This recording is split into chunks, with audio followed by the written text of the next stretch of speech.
Head vaatajad, tänases videos ma natukene räägin koguduse majandamisest ja sellest, kui oluline on ka iga koguduse liikme osalus selle juures.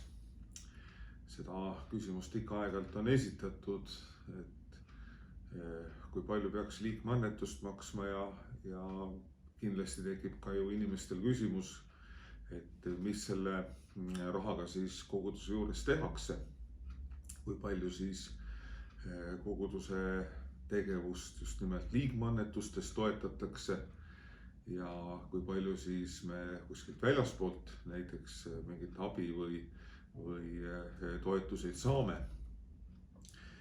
Üks selline kuldreegel, mida võiks iga koguduse liige silmas pidada, on see, et ilma koguduse liikmeteta ja nendepoolsete annetusteta ei ole võimalik kogudust majandada.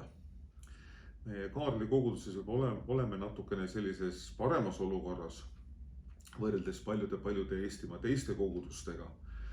Meil on ka natukene kinnisvara ja see kinnisvara annab meile selle võimaluse, et me saame just neid tegevusi teha, mida me siin Kaarli koguduses teeme.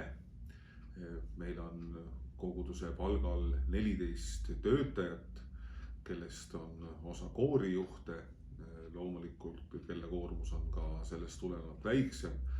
Aga kui me palgalehe välja võtame, siis jah, töötajaid on meil 14. Kes nad täpselt on, seda saab suures osas koguduse kodulehekülje pealt ka vaadata. Võib-olla on seal nüüd mõni koristaja, kes kirikut koristab, jäänud välja, aga see suurem pilt kodulehekülje peal olemas on. Aga kui ma nüüd selle algse mõtte juurde tagasi tulen, siis esimene mõte on ikkagi seotud sellega, et kogudus peaks suutma vähemalt ise ära majandada selle, mis on koguduse mõistes miinimum. Ja võiks öelda, et ükski kogudus ei saa ilma oma õpetajata, saab, aga küsimus on, et kui tihti siis toimuksid teenistused ja nii edasi, mis paraku jällegi väljaspool Tallinna on küllalt sagedane, kus väikestes kogudustes peetakse teenistusi kas üle pühapäeva või lausa kord kuus, sellepärast et ei ole oma õpetajat ja ka õpetaja kutsumine eeldab teatud kulutusi koguduse jaoks, nii et need probleemid on täitsa olemas. Loomulikult suures koguduses võiks olla oma organist, siis kirikumees ja loomulikult ka kantseli ametnik, nii et ütleks, et minimaalselt võib-olla saaks hakkama 4 inimesega, aga keegi peab selle kiriku juures ka seda koristama ja haldustöid korraldama meie Kaarli kiriku juures, nii et neid inimesi siiski ka Kaarli koguduses ja Kaarli kiriku juures peaks olema rohkem kui see miinimum. Ja miks ma sellest räägin ikka selle aspektiga, et nüüd kõik see, mis puudutabki seda miinimumprogrammi, peaks olema koguduse liikmete kanda. Kui koguduse liikmed koguduse eest hoolt ei kanna, kui nad peale oma mõtete või ka palvete, mis on väga oluline, ei tee liikmeannetust, siis võib väga kergesti juhtuda see, et majanduslikus mõttes kogudus enam toime ei tule. On minunigi jõudnud neid arvamusi, et riik toetab kirikuid just selle jaoks, et kirikud saaksid tegutseda, siis siinkohal ma kindlasti ütlen, et riik kirikut ei toeta. Riik ei maksa kiriku õpetajatele palka või teenistujatele palka.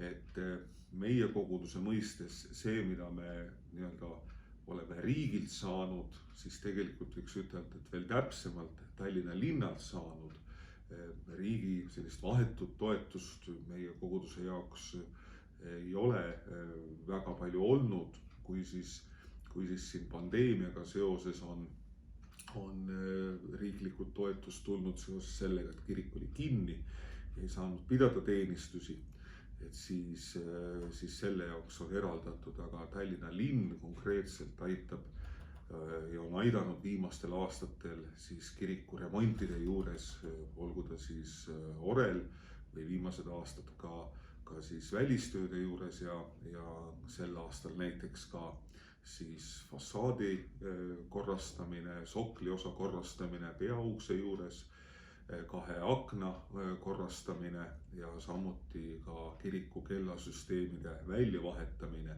Nii et seal on kogudusel olnud oma osalus, mis on suurusjärgus 7% kogu sellest eelarvest, mis nende tööde jaoks tehtud on.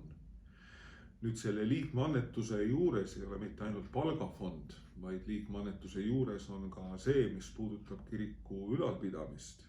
Ma olen ikka jälle leerilaste käest küsinud, et kas te teate, milline on näiteks meie kiriku küttekulu aastas. No siin võiks jätta nüüd väikse pausi ja igaüks võiks korraks mõelda, mis on see summa. See on suurusjärgus 15 000 eurot aastas. Ehk siis sõltub muidugi jällegi välistemperatuuridest või talve pakasest või kui soe see talv on, seal oma mõju nendele asjadele on, aga 15 000 eurot on kogudusel eelarvesse planeeritud üksnes kiriku kütmiseks, et meil ka talvisel ajal oleks tagatud see maksimaalne temperatuur, mida me saame kirikus hoida, see on 16 kraadi, vastasel korral läheks õhuniiskus nii palju paigast ära, et meie orel hakkaks kannatama ja see põhjus, miks me ei saa kirikut soemaks kütta, kuigi mõnikord seda inimesed isegi ju tahaksid. Aga selleks, et ka seda 16 kraadi hoida, siis selline summa kulub. Elektrile võiks ütelda, et nüüd uusi numbreid ei oska ütelda, mis tulema hakkab, aga keskelt läbi selline 4-5 000 eurot aastas on meil elektrikulu kirikus olnud kõikide jumalateenistuste, palvuste, teenistuste, talituste ehk siis kogu selle tegevuse jaoks, mis kirikus tehakse, kus elektrit ikkagi kasutatakse, siis selline suurusjärk sinna läheb. Kui sinna nüüd veel tuua juurde ka kiriku koristamine ja lumekoristamised ja prügid ja asjad, siis kõik see haldusosa on küllalt märkimisväärne selle suure kiriku juures. Ja just seetõttu on inimeste panus kiriku püsima jäämisesse ääretult oluline. Ja seda ongi mõnikord hea mõelda, et ka see annetus või need annetused, mida ma kirikule teen, ma ei tee ju mitte ainult lihtsalt selle jaoks, et mina olen selle koguduse liige, vaid tegelikult võiks mõelda ka nõnda, et tänu nendele annetustele, mida inimesed teevad, jääb see kirik siin püsima, nii et ka teie lapsed või ka lapselapsed või lapselapselapsed ühel päeval, kui nad tahavad siia kirikusse tulla või selle kogudusega liituda, abielluda, oma lapsi ristida, mis iganes talitusi toimetada, siis et see kirik olemas oleks, siis see ei sõltu mitte kellestki muust kui nendest inimestest, kes ka tänasel päeval neid annetusi teevad. Kui suur peaks olema liikmeannetus? Meie koguduse kodulehel on tegelikult selle kohta päris ilusasti ka kirjutatud. Ja kui te nüüd minu isiklikku arvamust tahate teada saada, siis minu vastus on see, et iga inimene võiks selle summa ise välja mõelda, mida ta tahaks näiteks igas kuus kogudusele annetada. Ja miks ma seda nõnda ütlen? Sellepärast, et mulle meeldib Pauluse mõte, kui ta kõneleb rõõmsast andmisest. Et kui inimene annab rõõmsalt, ehk siis see rõõmus andmine tähendab seda, et ei ole sellist okast kuskil südames, et äkki on liiga vähe mulle antud või äkki see annetus on liiga väike, mis ma teen või mõni võib-olla mõtleb, et äkki on liiga suur, et miks ma nii palju pean andma. Et kui jääb nagu kripeldama, siis tegelikult on see annetuse suurus vale. Ehk siis annetuse suurus peaks olema täpselt nii palju, et te ise olete sellega rahul, et vot see on minu sissetulekutest vaadatuna hea annetus, mida ma kogudusele tahaksin anda. Ja kui ma eelpool ka mainisin selle, et igakuiselt, siis seda ongi niimoodi hea mõelda.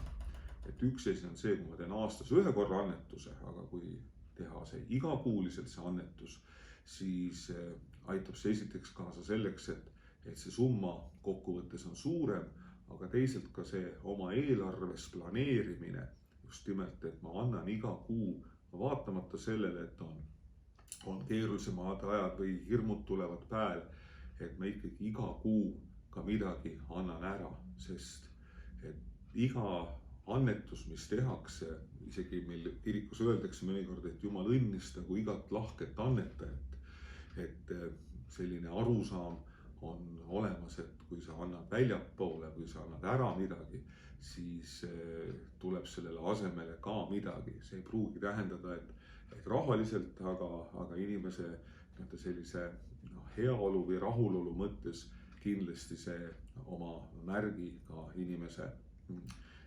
igapäeva ellu jätab. Jah, siin on ka räägitud sellest, et võiks olla 1% sissetulekust, et näiteks kui inimese palk on 1500 eurot kuus, näiteks selline, kui Eesti keskmist arvestada siin, siis võiks olla see 15 eurot kuus see annetus.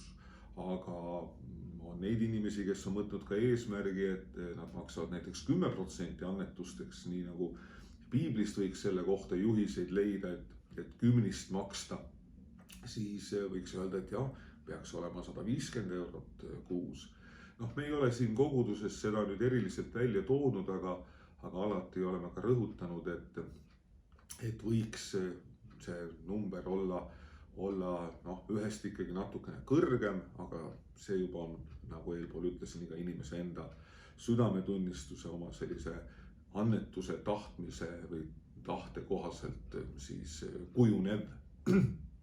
Kui teid huvitab, kui palju mina annetan kuus, siis minu selline annetuste suurus keskeltläbi kuus, mida ma kogudusele teen, on tänasel päeval kuskil 60, mõnikord 70 eurot, siis erinevates kohtades, mõnikord mõned annetused lähevad mul püsikorraldustena, koguduse toetuseks, Kaarli kooli toetuseks ja osa annetusi teen ma anonüümselt ka siis meie maksekeskuse kaudu, kus ma isegi ei taha, et alati minu nimi oleks seal fikseeritud, et seda nähtakse, et ma olen seda teinud, aga ma olen endale sellise eesmärgi võtnud ja mõnikord ka toetan kogudusest väljaspoole ettevõtmiseid, kui nad on head, olgu see vähiravifond või mõni teine. Aga ma olen endale sellise eesmärgi seadnud, et suurusjärgus see tänasel päeval võiks olla see 60-70 eurot, aga mu enda selline mõte liigub selles suunas, et ma tahaksin seda tegelikult ka kindlasti suurendada. Nii et see on minu jaoks vähemasti väga oluline. Nii et iga inimene saab siin neid oma otsuseid langetada, kuidas seda teha, mismoodi seda teha, aga igal juhul seda tuleks teha ja nagu ma ütlesin, kui see kord kuus teha, siis on see rõõm aasta lõpus või kui tulumaksudeklaratsiooni esitada, seda näha, millist annetust olete kogudusele maksnud, siis seda numbrit on hea näha ja tegelikult kindlasti on ka hea teada, et 20% tehtud annetustest saab tulumaksudeklaratsiooni esitamisel ka tagasi. Nii et see annetus, mis tehakse, siis riik sellest tulumaksu osa maksab inimesele tagasi. Oluline on, et need annetusi tehtaks kindlasti nimeliselt. Just seetõttu, mida ma eelpool ka kõnelesin, et saaks tulumaksudeklaratsioonile kandes selle summa tagasi, sest selleks on vaja inimese nime ja isikukoodi. Kui inimene teeb anonüümselt, siis neid annetusi on raske tõestada ja sellepärast neid ka ei saa arvesse võtta. Sellepärast on soovitav teha liikmeannetust kindlasti pangaülekandega, kui te tahate kogudust toetada veel mõne teise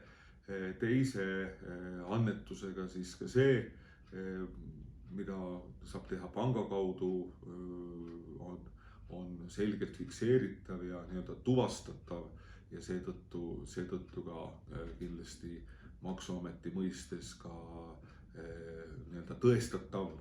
Ja see on tähtis meeles pidada. Meie koguduse kodulehel on seal päris hästi ka korraldatud see, et on küllalt lihtne teha ühekordset annetust või siis teha ka püsikorraldus, olgu siis kas liikmeannetusena või kui lihtsalt on soov kogudust toetada, siis ka lihtsalt annetusena. Nii et need võimalused kodulehekülje peal meil olemas on ja selle läbi ka kogudust kindlasti toetada ja aidata saab. Eriti nüüd, kui me teame, kui palju meil ümberringi just ka need kulud, mis on seotud kütmise ja elektriga, et need kindlasti ka meie koguduse eelarvesse oma jälge on jätmas ja sellepärast ka iga annetus, mida tehakse, on meile tegelikult, kõlab võib-olla väga ilustatult, aga kulda väärt ja igal juhul olen igale annetajale, ükskõik mis see summa ka ei ole, kes kannab kogudust, kes peab kogudust meeles oma annetustega, ka oma palvetes, siis kõigile neile ma loomulikult olen ääretult tänulik, sest just teie abil me saame seda tööd siin koguduses teha just sellisel moel, et see oleks õnnistuseks paljudele inimestele, kes siia tulevad, aga viimselt ju ka meie maale ja rahvale. Et suur tänu kõigile meie koguduse toetajatele ja annetajatele. Suur tänu!